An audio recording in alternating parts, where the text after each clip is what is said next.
మీకు ఎప్పుడైనా కోపం వచ్చినప్పుడు ఈ కథ ఒకసారి గుర్తుపెట్టుకోండి. ఒక చెత్త బుట్ట కథ అనమాట.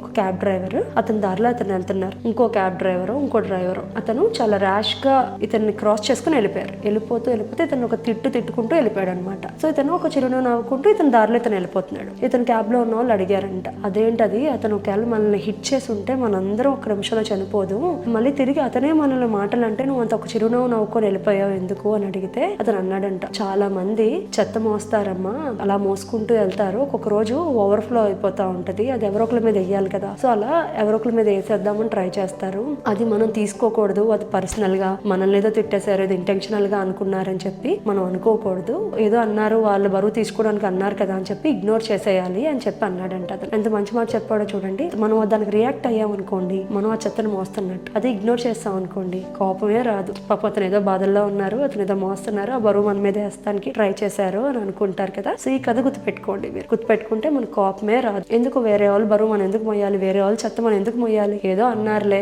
మీకు మనసుకైతే అస్సలు తీసుకోవద్దు, ఇగ్నోర్ చేసేయండి, లేదంటే క్షమించి వదిలేయండి, అంతే.